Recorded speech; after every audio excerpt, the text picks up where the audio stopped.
Hello बच्चों, इलेक्ट्रोस्टैट्स chapter का Gauss theorem का ये क्वेश्चन है। अगर आपके पास एक गॉसियन सरफेस है जिसके अंदर चार्जेस Q1 और Q2 है और एक चार्ज बाहर है, तो आपको इन सारे क्वेश्चंस के जवाब आपको देने हैं। क्या क्या होगा।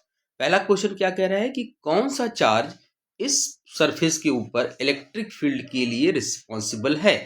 तो हमारा जवाब होगा कि इलेक्ट्रिक फील्ड के बारे में पूछा जा रहा है तो Q1 भी रिस्पॉन्सिबल होगा, Q2 भी होगा और Q3 भी होगा।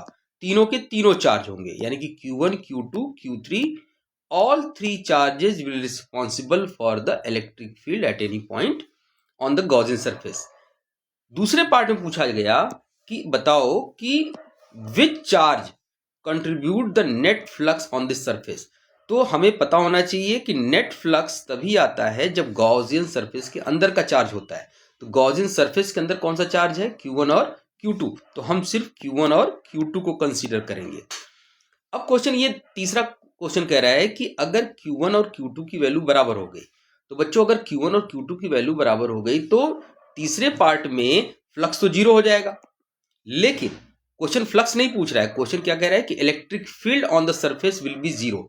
ये गलत है, क्योंकि इलेक्ट्रिक फील्ड के लिए रिस्पॉन्सिबल कौन है, Q1, Q2, Q3। तो Q1 और Q2 का सम तो जीरो हो गया, चलो ठीक है, लेकिन Q3 तो एग्जिस्ट कर रहा है।